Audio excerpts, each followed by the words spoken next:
அமலாக்கத்துறையா இல்ல ஆளும் பாஜகவின் கைப்பாவையா? நீதிமன்றம் ஈடியை பார்த்து பல்வேறு கேள்விகளை எழுப்பியிருக்கிறாங்க. எந்தவித தவறுமே இல்லாம எதிர்கட்சிகள் மீது ஊழல் வழக்கு போட்டு சிறையில் அடைக்கப்படுவதற்கு காரணம் என்ன? இது அரசியல் நோக்கமாக அமலாக்கத்துறை செயல்படுகிறதா?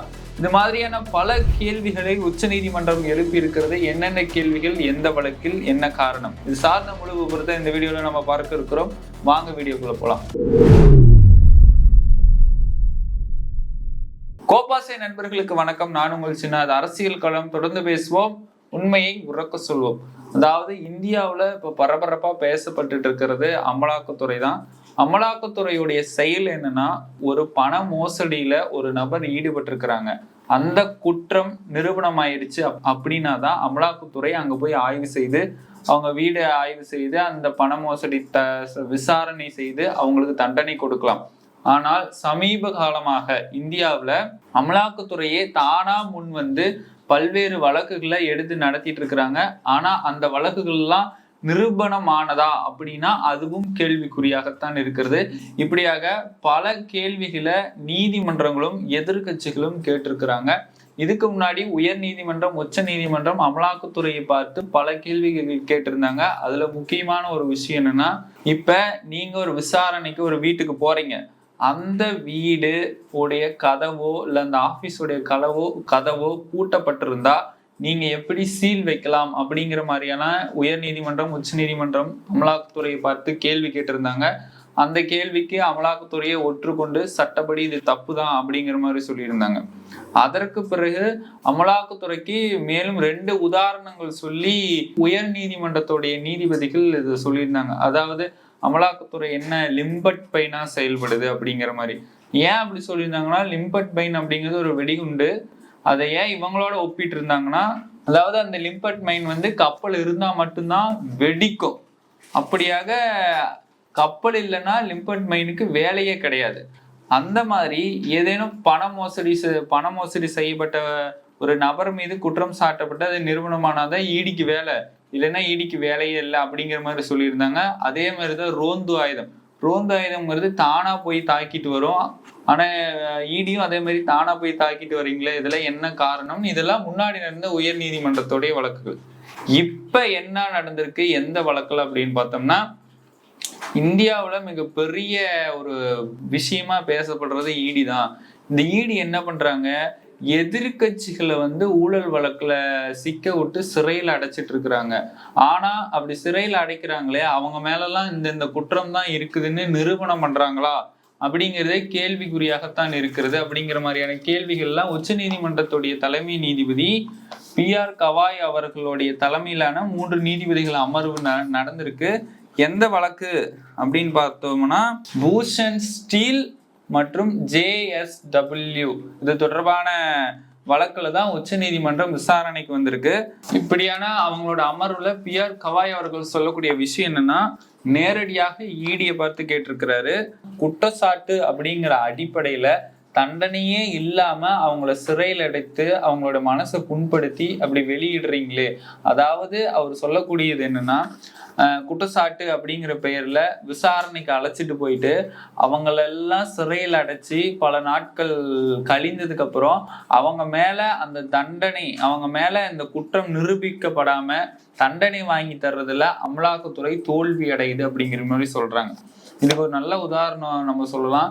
இப்ப என் மேல நான் ஏதோ பண மோசடியில ஈடுபட்டு ஏதோ ஒரு பிரச்சனையில நான் சிக்கிக்கிட்டேன் அப்படிங்கிறதுக்கான ப்ரூஃபே இல்லாம என்னை கூட்டிட்டு போய் உள்ள போட்டுட்டு ஜெயில போட்டுட்டு பல நாள் கழிச்சு என்னை இவ்வளவு நாள் ஜெயில போட்டீங்களே, அதற்கான ப்ரூஃப்லாம் கலெக்ட் பண்ணிட்டு நீதிமன்றத்துல கொடுத்துட்டு எனக்கு தண்டனை வாங்கி தராமலே வெளியே விட்டா எனக்கு எப்படி இருக்கும்? என்னை வந்து மக்கள் எப்படி பார்ப்பாங்க? இவன் வந்து போலீஸ் ஸ்டேஷனுக்கு போயிட்டு வந்தவன் தானே, அந்த கேஸ்ல போயிட்டு வந்தவன் தானேன்னு ஒருத்தருடைய மதிப்பு, அவங்களுடைய சுயமரியாதை, இதெல்லாம் மனித உரிமைக்கு மீறலா இருக்கு அப்படிங்கிற மாதிரிதான் PR கவாய் அவர்கள் அமலாக்கத்துறையை பார்த்து கேள்வி கேட்டிருக்கிறாரு. இதே மாதிரி இன்னொரு வழக்கு என்னன்னா, PMLA சட்டம், அதாவது பண மோசடி தடுப்பு சட்டம்.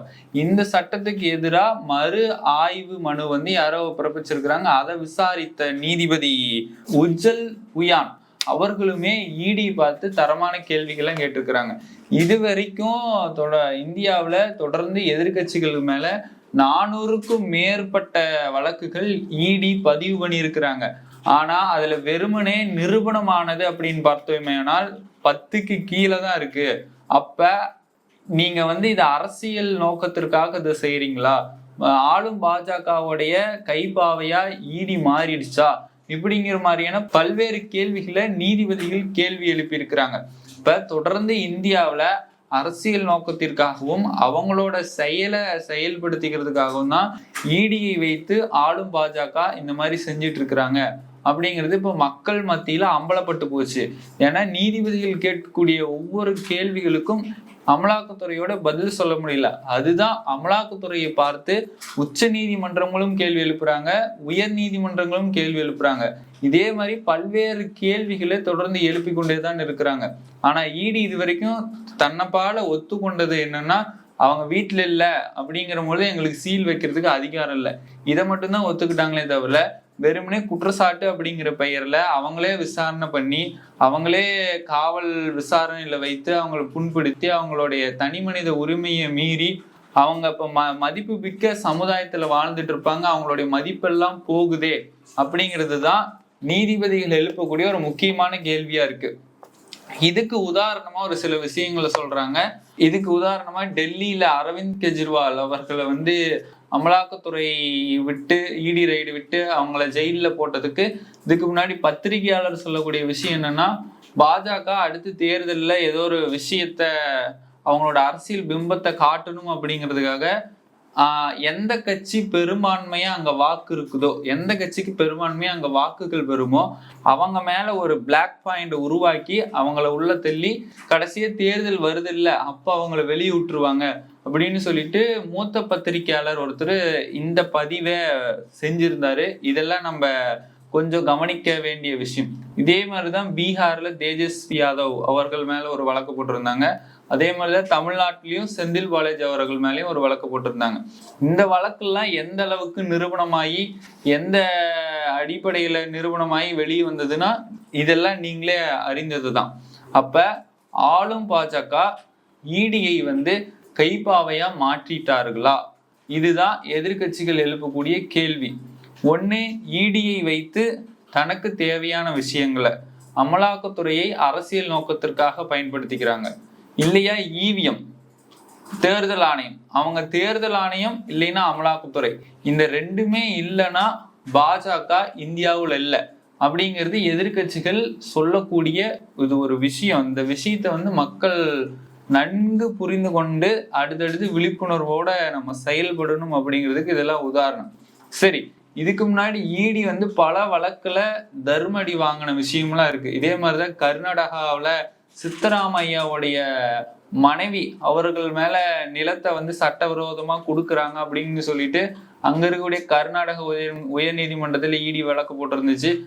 இதெல்லாம் செல்லுபடியாகாது அப்படின்னு சொல்லிட்டு உச்ச நீதிமன்றத்துக்கே எடுத்துட்டு போனாங்க. உச்ச நீதிமன்றமே அந்த வழக்கை தள்ளுபடி செஞ்சிருச்சு.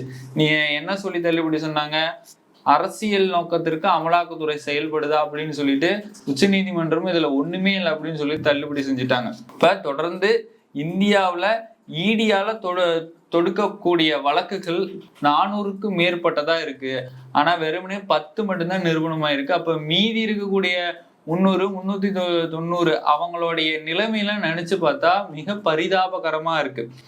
எந்த ஒரு குற்றமும் செய்யாம அந்த குற்றம் நிரூபிக்காம எப்படி இடி பண மோசடி செய்யறாங்க அப்படின்னு சொல்லிட்டு போய் வழக்கு பதிவு பண்ணலாம். அதாவது எதிர்கட்சிகள் எழுப்பக்கூடிய கேள்வி என்னன்னா, பெரிய பெரிய பணக்காரர்கள் மேலாம் இடி வழக்கு தொடுத்ததா?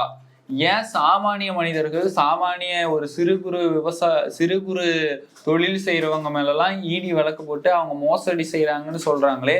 பெரிய பெரிய நிறுவனங்கள், பெரிய பெரிய முதலாளிகள்லாம் இருக்காங்க, அவங்களுக்குலாம் எப்படி பணம் வருது?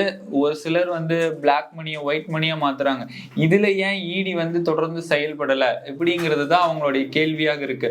அப்ப அமலாக்கத்துறை ஆளும் பாஜகவுடைய கைப்பாவையா அப்படிங்கிறது தான் எதிர்கட்சி எழுப்பக்கூடிய கேள்விகள்.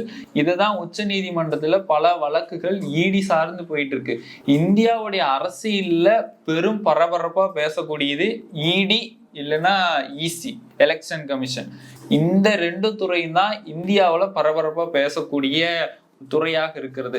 இந்த 2 துறைகளும் வெளிப்படைத்தன்மையாக உண்மைத்தன்மையாக செயல்பட்டாலே போதும், யார் யாரு என்னென்ன விஷயங்கள் செய்யறாங்க அப்படிங்கிறது அம்பலப்பட்டு போகும். அதனால இந்த விஷயத்தை நீங்க எப்படி பாக்குறீங்கன்னு மறக்காம கமெண்ட் பாக்ஸ்ல தெரிவிச்சிருங்க.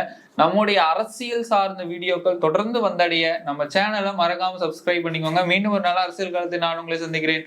அதுவரை உங்களிடமிருந்து விடைபெறுவது நான் உங்கள் சின்னா.